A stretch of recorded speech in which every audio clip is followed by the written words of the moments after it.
kepada yang terhormat Bapak Haji Ganjar Pranowo SH MIP dari Studio Mini Kalimantan Selatan dipersilahkan.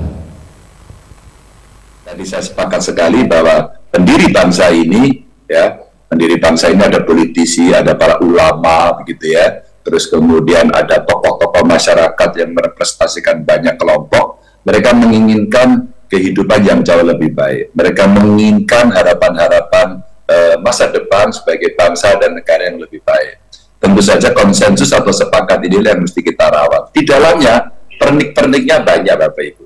Ada pesan kesejahteraan, ada pesan toleransi, ada pesan saling menghargai, ada pesan hak asasi. Wah, sekarang lebih banyak lagi.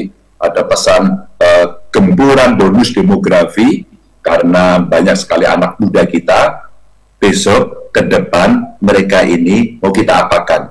Mereka butuh ruang untuk tempat tinggal, untuk sekolah, untuk olahraga, untuk bekerja, dan seterusnya. Mereka butuh tempat untuk healing, anak-anak muda sekarang, piknik ya, bisa refresh kembali bersama keluarga. Tapi mereka juga butuh makan. Mereka butuh pendidikan. Ya, mereka butuh ruang-ruang lebih banyak untuk bisa menyampaikan gagasan atau idenya. Dan dunia berkembang dengan sangat dahsyat. Ada dunia nyata, ada dunia maya. Seperti hari ini saya tidak bisa datang, tapi kita bisa hadir. Maka kehadiran melalui teknologi semacam inilah silaturahmi yang seharusnya kita bisa jaga.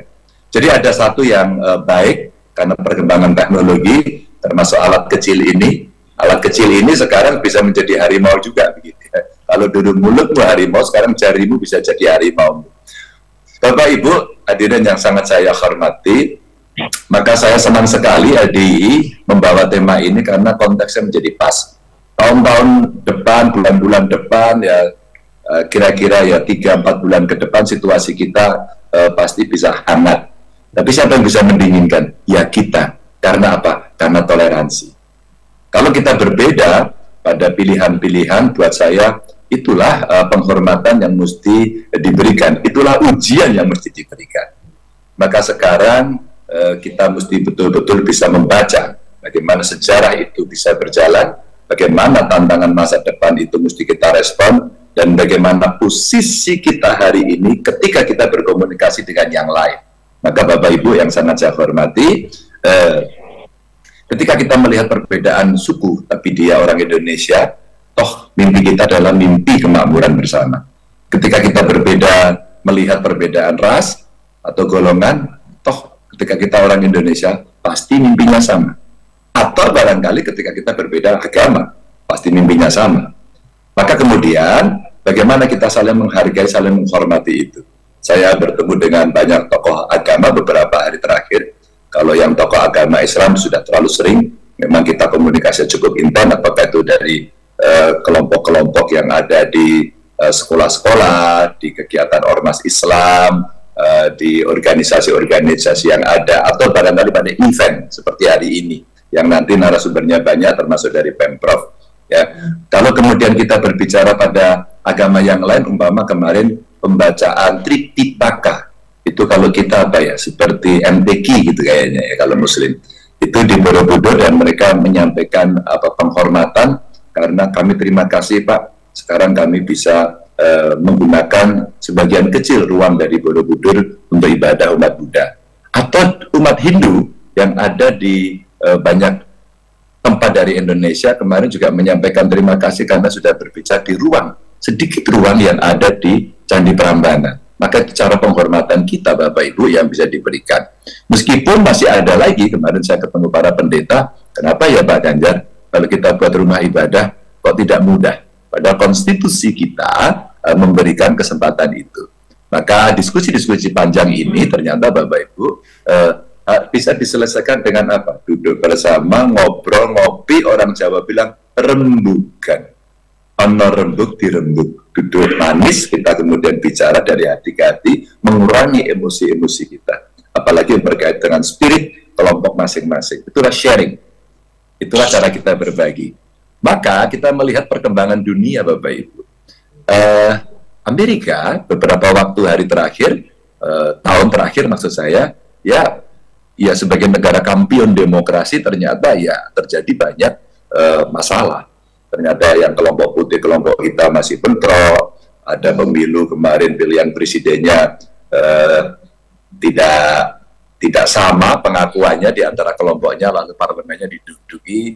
Dan saya ceritakan sama peneliti Amerika itu bahwa di Indonesia itu tidak pernah terjadi tahun 98. Dan kemudian pada era Pak Jokowi terjadi juga inovasi baru. Apa itu inovasinya? Yang kalah diajak dalam pemerintahan. Apa? Agar dingin saja situasinya. Dan kemudian saya kira this is the long way experiences from Indonesia demokrasi. Jadi sebenarnya kita sampaikan kepada mereka bahwa akhirnya Indonesia juga punya pengalaman yang bagus kok, karena para ulamanya, para politisinya, para tokoh masyarakatnya, ya, tokoh-tokoh agamanya bisa berebut, bisa berkumpul. Seperti FKUB umpama saya ceritakan, FKUB ini menarik karena ada FKUB muda. FKUB muda ini sebagai satu cara bagaimana kita mengajak anak-anak muda untuk bisa berpartisipasi dalam merawat Indonesia, merawat keberagaman. Karena Bhinneka Tunggal Ika itu sebenarnya pertunjukan, statement yang menunjukkan bahwa kita itu memang beda. Jadi jangan pernah disama-samakan. Yang bisa apa? Dipersatukan. Itulah kalau guru saya menyampaikan, pelangi itu indah karena warnanya banyak. Disatukan, tapi kalau warnanya sendiri-sendiri nggak indah gitu ya. Itulah filosofi yang paling sederhana. Dan sebagai orang Jawa Tengah tentu saja kita bisa melihat, mendengarkan, mengalami tiap hari bahwa kalau tetangga kita sakit ditengok kan. Kalau ada yang sunatan ya teko rewang gitu ya, kawinan teko rewang nyumbang gitu ya. Atau barangkali ada kematian, pasti semua bergegas. Mereka takziah bareng-bareng, ziarah kubur dan sebagainya itu juga bareng-bareng gitu ya. Atau kemudian menggali kubur dari masyarakat, mendoakan dan sebagainya. Ada yang tahlil juga begitu dengan doa-doa masing-masing. Dan tentu saja itu suasana yang hari ini kita rasakan dalam konteks Indonesia. Dan saya terima kasih atas partisipasi banyak kelompok masyarakat. Umpama pada saat pandemi kemarin, semuanya bergerak. Kelompok agama semuanya bergerak. Itu pertunjukan yang paling dahsyat. Maka saya terinspirasi oleh Bapak Ibu loh. Saya terinspirasi oleh kelompok-kelompok masyarakat loh yang sering menjaga itu. Maka muncullah Jogo Tonggo itu kan dari sana saya. Memangnya pikiran Ganjar sendiri? Enggak lah. Tugas saya adalah merangkai Bapak Ibu. Tugas saya merangkai. Ini gambar saya hilang, apakah masih mendengarkan ya? Kalau yang masih mendengarkan saya boleh angkat tangan, karena gambar saya hilang. Oh, masih mendengarkan. Baik, saya teruskan kalau begitu. Nah, Bapak Ibu, mudah-mudahan dalam seminar pada pagi hari ini akan muncul pemikiran-pemikiran genuine yang kita harapkan nanti menjelang tahun-tahun politik ini, kita harapkan kita bisa meredam seluruh emosi. Kita bisa menyampaikan dengan baik. Saya juga berkomunikasi dengan tokoh agama, tokoh masyarakat, ketua-ketua partai, begitu ya. Saya omongkan dan seringkali saya uploadi. Saya haji kemarin ketemu dengan Mas Anies, saya upload ya. Kemarin ketemu dengan Pak Prabowo, saya upload gitu. Ketemu dengan Cak Imin kemarin saya upload gitu. Ketemu dengan Pak Erlangga saya upload. Untuk apa? Untuk mendinginkan saja. Karena nanti kalau tidak, makhluk politik gitu seperti saya ini menjadi tertuduh wakil kita ini yang membuat ramai gitu ya Bapak Ibu ya. Jadi harapan saya dari IDLDI melakukan seminar ini, webinar ini, silaturahmi kebangsaan ini bagian dari penyejuk sekaligus prakondisi agar kita melihat segala sesuatunya itu kita pernah kok, biasa kok. Jangan sampai seperti Amerika yang kemarin, terjadi perbedaan ras. Padahal dia kampion demokrasi loh ya. Atau barangkali di Perancis kemarin negaranya dibakar. Atau kemarin kita melihat di Afghanistan, ibu-ibu tidak boleh lagi banyak berkegiatan. Perempuan tidak boleh lagi sekolah. Musik tidak boleh di sana. Akhirnya apa? Semua bermigrasi ke Pakistan. Ini contoh-contoh negara yang sudah ada. Sudah ada contohnya. Maka mari kita mulai sadar untuk membangun itu demi cita-cita kita bersama-sama. Jadi pada saat dulu negeri ini berdiri, kemudian ketemu pemikiran-pemikiran para pendiri bangsa untuk kita bicara harus ada dasar negara loh ya. Terus kemudian muncul Pancasila. Pancasila pun tidak begitu saja. Diskusinya panjang sekali, termasuk dari kelompok-kelompok masyarakat. Ulama dulu berperan, ya. Ketika kemudian ada Piagam Jakarta dan kemudian akhirnya harus ada kalimat yang dihilangkan, itu ulama berperan sangat tinggi sekali. Jangan dilupakan loh itu. Kalau tanpa peran ulama kita juga tidak bisa itu ya. Jadi Bapak Ibu, konsensus ini yang disampaikan Pak Sigit tadi menurut saya bagian yang penting dan tugas kita merawat. Dan saya terima kasih atas partisipasi Bapak Ibu mau merawat ini. Mau merawat ini, karena ini yang kita lakukan. Merawatnya nggak sulit kok. Hanya satu saja, mari kita berbuat baik terhadap sesama. Selamat berdiskusi, berikan rekomendasi-rekomendasi agar kita semua makin bisa mengerti.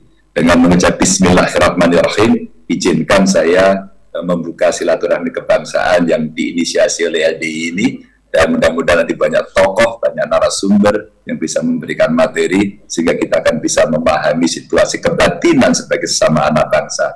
Terima kasih. Mohon maaf kalau ada kekurangan. Wassalamualaikum warahmatullahi wabarakatuh.